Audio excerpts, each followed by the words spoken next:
अक्टूबर 1988 अमेरिकी शहर dairy town में बाहर जोरों की बारिश चल रही होती है और दो भाई बिल और जॉर्जी अपने कमरे में बैठकर पानी की नाव बना रहे होते हैं। बड़ा भाई बिल जॉर्जी से स्टोर रूम से वैक्स लाने को कहता है ताकि उनकी नाव पानी पर चल सके। जॉर्जी स्टोर रूम में जाता है पर वो अंधेरे की वजह से काफी डरा हुआ होता है और वो जल्दी जल्दी वैक्स लेकर अपने भाई के पास जाता है।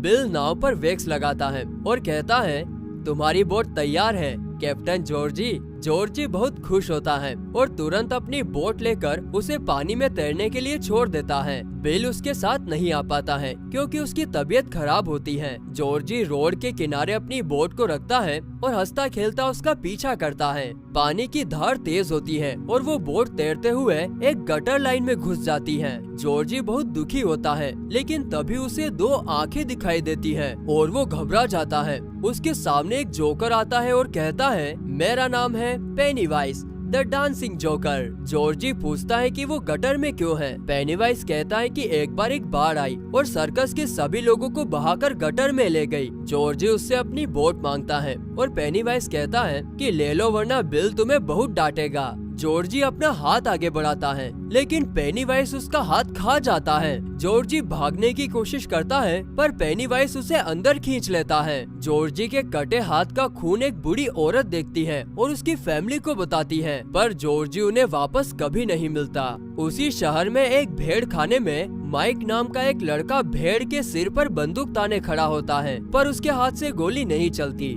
पास में खड़ा आदमी उससे बंदूक छीनता है और भेड़ को मार डालता है। दरअसल भेड़ का मीट बेचना ही माइक का फैमिली बिजनेस होता है पर वो अपने हाथों से जानवरों को नहीं मार पाता है। जॉर्जी को गुमशुदा हुए एक साल बीत चुका होता है। हर कोई नॉर्मल रहने लगता है पर बिल नहीं। आते जाते सोते जागते हर वक्त बिल अपने छोटे भाई के बारे में सोचता रहता है। एक साल बाद स्कूल एग्जाम्स खत्म हो जाते हैं और बिल अपने दोस्तों से उनकी छुट्टियों का प्लान पूछता है। बिल के स्कूल में एक बेवरली नाम की लड़की होती है जिसे उसकी क्लासमेट्स बहुत तंग करती है। बेन नाम का एक लड़का बेवरली का दोस्त बन जाता है। उसी दिन एक औरत कुछ पुलिस वालों के साथ स्कूल में अपनी मिसिंग बच्ची को ढूंढने आई होती है पर उसे कोई सुराग नहीं मिलता। जब वो स्कूल के सामने खड़ी ही होती है तब हेनरी नाम का एक लड़का आता है और बिल और उसके दोस्तों को बुली करता है लेकिन पुलिस वालों के वहाँ होने की वजह से हेनरी को वहाँ से जाना पड़ता है। बिल अपने घर पहुँचता है पर उसके पिता बहुत नाराज होते हैं क्योंकि बिल अभी भी ऐसा मानता है कि उसका छोटा भाई अभी भी जिंदा है। बिल को लगता है कि जॉर्जी उस गटर से बहकर गटर के एंड में पहुंच गया होगा पर उसके पिता उसे कहते हैं कि जॉर्जी अब मर चुका है और तुम उसे ढूंढना बंद कर दो वरना तुम्हारी मॉम बहुत परेशान हो जाएगी। छुट्टियों का पहला दिन होता है और सब बच्चे अपने प्लान को फॉलो करने लगते हैं। माइक जब मीट की डिलीवरी कर रहा होता है तब उसे एक दरवाजे के पीछे से रोने की आवाज आती है और बहुत सारे हाथ उस दरवाजे के बाहर आते दिखते हैं। ऐसा लगता है कि जैसे उस कमरे में आग लग गई हो और उसे पेनीवाइज की हल्की सी झलक मिलती है पर असलियत में वहाँ पेनीवाइज नहीं होता और माइक की जान में जान आती है। फिर वो रोजमर्रा के काम में लग जाता है। दरअसल पेनीवाइज ही सभी बच्चों को उनके मन में छुपे डर से ही डराता है। बिल अपने 3 दोस्तों स्टैनली, एड और रिची के साथ अपने भाई को ढूंढने गटर के एंड में पहुंचता है और छानबीन शुरू कर देता है। इधर बेन लाइब्रेरी में बैठकर डेरी टाउन के बारे में इंफॉर्मेशन इकट्ठा कर रहा होता है जहां उसे डेरी टाउन में हुई लोगों की मौत के बारे में पता चलता है और उसके साथ भी अजीब इंसिडेंट्स होने शुरू हो जाते हैं। लाइब्रेरी में ही बेन को एक उड़ता हुआ बैलून दिखाई देता है। वो उसका पीछा करता है और वो बुक आर्चीव्स के पास पहुंच जाता है जहां चारों ओर किताबें ही किताबें होती हैं। अचानक एक सिर कटा जलता हुआ इंसान उसका पीछा करने लगता है। बेन अपनी जान बचाकर वहाँ से भागने लगता है। बेन जब लाइब्रेरी से निकलता है तो उसे हेनरी पकड़ लेता है और उसे बुली करने लगता है। हेनरी चाकू से बेन के पेट पर एच लिख देता है। हेनरी मदद के लिए चिल्लाता है पर वहाँ कोई नहीं होता। जब हेनरी और उसके दोस्त बेन को बुली कर ही रहे होते हैं कि तभी वहाँ से एक कपल अपनी कार में आते दिखते हैं। बेन उनसे मदद मांगता है पर वो कपल्स उसे अनदेखा करके निकल जाते हैं और उनकी कार में भी वही उड़ता हुआ बैलून दिखता है क्योंकि ये सब कुछ पेनीवाइज ही कर रहा होता है। बेन किसी तरह खुद को छुड़ाकर वहाँ से भागता है और हेनरी उसका पीछा करने लगता है। बेन भागता हुआ गटर के एंड में पहुँच जाता है जहाँ बिल और उसके दोस्त जॉर्जी को ढूंढ रहे होते हैं। हेनरी के बारे में जानकर सभी बच्चे वहाँ से दुम दबाकर भाग जाते हैं। उनका पीछा करते करते जब हेनरी का एक साथी वहाँ आता है तो उसे गटर के होल से आवाज सुनाई देती है। उसे लगता है बेन वहीं छिपकर बैठा है, इसीलिए वो अंदर जाता है, पर उसे वहाँ कोई नहीं मिलता। वो और अंदर घुस जाता है और उसके सामने एक भूत आकर खड़ा हो जाता है। वो लड़का वापस बाहर की ओर भागता है, पर होल के एंड पर सलाखें बन जाती हैं और पेनीवाइज उसकी जान ले लेता है। उस गटर में भी वही उड़ता हुआ लाल बैलून दिखाई देता है। इधर बेन की चोट पर मरहम पट्टी करने के लिए बिल और उसके साथी एक मेडिकल स्टोर में जाते हैं, पर उनके पास पूरे पैसे नहीं होते। वहीं पर बेवरली भी आई होती है, जो चोट की बात सुनकर उनकी मदद करती है। बिल बचपन से ही बेवरली को पसंद करता है, पर उसे बता नहीं पाता। बेवरली का बाप उससे अच्छे से बर्ताव नहीं करता और इस बार तो वो इतनी दुखी होती है कि अपने बाल काट लेती है। अगले दिन सारे बच्चे बेन के घर पर जाते हैं और बेन के हिस्ट्री कलेक्शन को देखते हैं। बेन उन्हें बताता है कि जो लोग डेयरी टाउन में रहा करते थे वो सब एक एक करके गायब होने लगे और फिर कभी उनकी कोई खबर नहीं मिली। शहर के बाहर एक कुआं था जहाँ पर लोगों को खून से सने कपड़े मिलते थे, पर ये सब कौन करता था वो किसी को नहीं पता। अब बाकी बच्चों को भी डेयरी टाउन का काला सच पता चल जाता है और पेनीवाइज हाथ धोकर उनके पीछे पड़ जाता है। एड जब अपने घर जा रहा होता है तब उसे रास्ते में एक भूतिया घर दिखाई देता है। एड की दवाइयों का वक्त हो जाता है, इसीलिए वो वहीं रुककर अपनी दवाइयाँ लेने लगता है, पर तभी उसे किसी की आवाज सुनाई देती है और एड घबरा जाता है। एड जल्दी जल्दी वहाँ से भागने लगता है, पर घबराहट की वजह से उसकी दवाइयाँ गिर जाती हैं। एड अपनी दवाइयाँ उठा ही रहा होता है कि उसके सामने एक डरावना भूत आ जाता है और उसे डराने लगता है। एड डरकर भूतिया घर के पीछे भाग जाता है, जहाँ उसे पेनीवाइज दिखाई देता है। वो किसी तरह अपनी जान बचाकर वहाँ से भागता है। इधर बेवरली भी जब अपने रूम में जाती है तब उसे एक लेटर मिलता है, जिसे पढ़ने के लिए वो बाथरूम में जाती है। लेटर पढ़ते वक्त बेवरली को सिंक से बच्चों की आवाज सुनाई देती है। बेवरली जब उसमें एक मेजरिंग टेप डालकर निकालती है तब उसमें खून और कुछ बाल मिलते हैं। वो बाल बेवरली के हाथ को जकड़ लेते हैं और उसे अंदर खींचने लगते हैं। अचानक सिंक से खून का फव्वारा निकलता है और पूरा बाथरूम खून से रंग जाता है। बेवरली डर के मारे रोने लगती है और उसकी आवाज सुनकर उसका बाप भी वहाँ आ जाता है, पर वो तो ऐसे रिएक्ट करते हैं जैसे कि कुछ हुआ ही ना हो।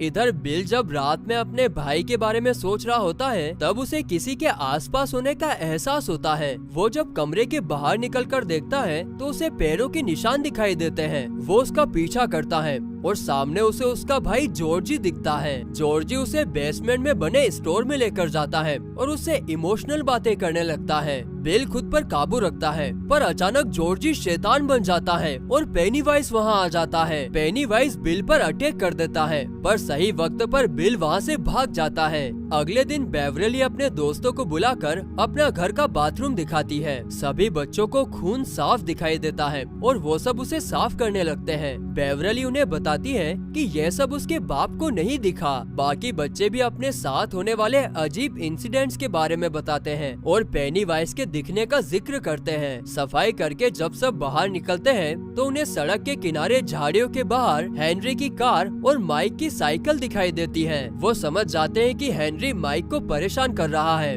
और वो माइक को बचाने जाते हैं। हेनरी और उसके दोस्त माइक को कच्चा मीट खिलाने की कोशिश कर रहे होते हैं, पर माइक ऐसा नहीं करता। माइक जमीन पर पड़ा हुआ होता है और जब वो अपनी आंखें उठाकर देखता है तो उसे पेनीवाइज एक बच्चे का हाथ खाता हुआ दिखाई देता है। बिल और बाकी के दोस्त वहाँ पर पहुँच जाते हैं और हेनरी और उसके साथियों पर पत्थरों की बरसात करना शुरू कर देते हैं। माइक उनके पास आ जाता है और वो सब वहाँ से भाग लेते हैं। वो सब बच्चे अब जाकर डेयरी टाउन से लापता हुए बच्चों का पोस्टर देख रहे होते हैं और तभी बेन उन्हें बताता है कि हर 27 साल में ऐसे इंसिडेंट्स होते हैं और इनमें ज्यादातर छोटे बच्चे ही शिकार बनते हैं। ये इंसिडेंट्स कुछ ही दिनों तक होती है और फिर अचानक से बंद हो जाती है और फिर 27 साल बाद वापस से होती है। सभी बच्चे समझ जाते हैं कि कोई तो है जो हर 27 साल में आता है और बच्चों को मारकर उन्हें खा जाता है। वो बच्चों को उसी चीज से डराता है जिससे वो बच्चे डरते हैं। एक बार पेट भर खाने के बाद वो 27 सालों तक रिलैक्स करता है और फिर भूख लगने पर वो वापस लौट आता है। वो जोकर का रूप इसलिए लेता है क्योंकि सभी बच्चे जोकर से डरते हैं।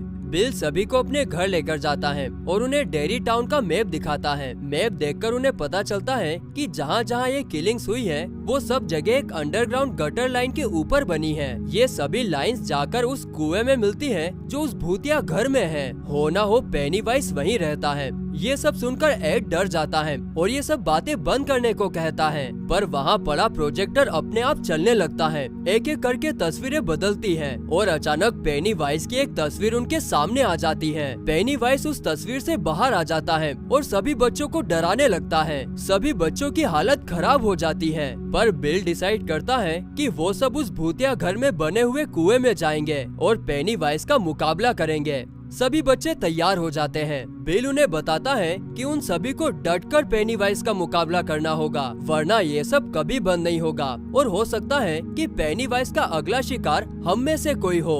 वो सभी बच्चे घर में घुसते हैं और पेनीवाइज अपना गेम शुरू कर देता है। पेनीवाइज सभी बच्चों को अलग अलग कर देता है और उनको उन्हीं के डर से डराने लगता है। एड के सामने दोबारा वही भूत आ जाता है और एड की हालत खराब हो जाती है। रिची एक रूम में बंद हो जाती है जहाँ बहुत सारी जोकर्स की डोल रखी होती है और पेनीवाइज भी वहाँ आ जाता है, पर इससे पहले कि वो रिची पर हमला करे, बिल वहाँ आ जाता है और रिची को बाहर खींचकर दरवाजा बंद कर देता है। उसके बाद पेनीवाइज एड पर हमला करने जाता है और बिली और रिची भी वहाँ आ जाते हैं। पेनीवाइज एड को छोड़कर उन पर हमला कर देता है, लेकिन बेवरली वहाँ आकर उसके सिर में लोहे की रोड घुसा देती है, पर पेनीवाइज उन्हें डराने से बाज नहीं आता और बेन के पेट में नाखून मार देता है। अब सभी बच्चे एक साथ होते हैं और पेनीवाइज को भी चोट लग गई होती है, इसीलिए वो वहाँ से जाने लगता है, लेकिन बिल उसका पीछा करता है और उसे कुएं में जाते हुए देखता है। अब सभी बच्चे उसके घर से भाग आते हैं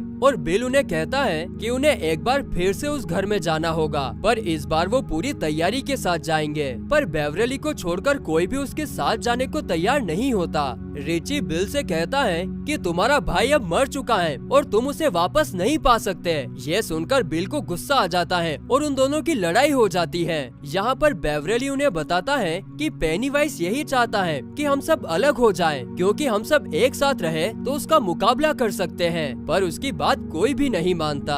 पेनीवाइज अपना अगला टारगेट हेनरी को बनाता है और हेनरी का चाकू जो बेन का पीछा करते वक्त गिर गया होता है वो उसे वापस लौटाता है। उस चाकू के साथ रेड बैलून भी होता है। चाकू हाथ में लेते ही हेनरी पेनीवाइज के वश में आ जाता है। पेनीवाइज हेनरी को काबू में करके उसी के हाथों से उसके पिता की जान ले लेता है। इधर बेवरली का बाप उसके साथ जबरदस्ती करने की कोशिश करता है, जिससे बचने के लिए बेवरली उसे बाथरूम के सिंक से मारकर बेहोश कर देती है। बिल जब बेवरली को ढूंढने उसके घर जाता है तब उसे बेवरली के बाप की लाश जमीन पर पड़ी मिलती है और ऊपर दीवार पर मैसेज लिखा होता है, You will die if you will try।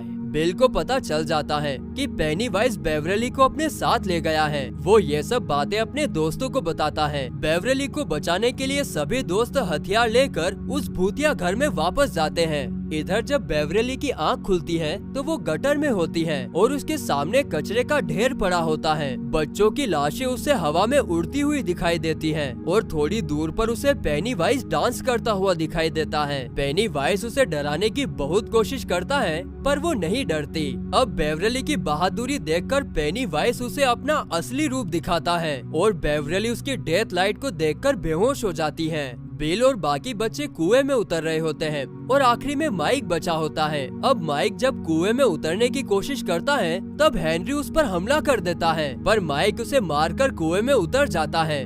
इधर रिची बाकी लोगों से बिछड़ जाता है और पेनीवाइज उसके डर का रूप लेकर उसे पकड़ लेता है। पेनीवाइज उसे खाने जा रहा होता है कि तभी वहाँ बिल और बाकी बच्चे आ जाते हैं। सभी को एक साथ देखकर पेनीवाइज वहाँ से चला जाता है। बिल को पीछे अपना छोटा भाई जॉर्जी दिखाई देता है और वो उसका पीछा करने लगता है। बाकी बच्चे भी बिल का पीछा करते हैं। जॉर्जी भागते हुए सीधे उस जगह पर जाता है जहाँ बेवरली होती है। बेवरली हवा में उड़ने लगती है, यानी पेनीवाइज अब उसे भी जान से मारने वाला होता है। सभी बच्चे उसे नीचे खींचने की कोशिश करते हैं, पर वो उसे नीचे नहीं ला पाते। आखिर में बेन आकर उसे हग कर लेता है और वो होश में आ जाती है, क्योंकि बेन उससे सच्चा प्यार करता है। दूसरी तरफ जॉर्जी बेन से इमोशनल बातें कर रहा होता है और उसे घर चलने को कहता है। बिल की आंखों से आंसू आने लगते हैं, लेकिन वो कहता है मैं जानता हूँ तुम जॉर्जी नहीं हो, और वो जॉर्जी को शूट कर देता है।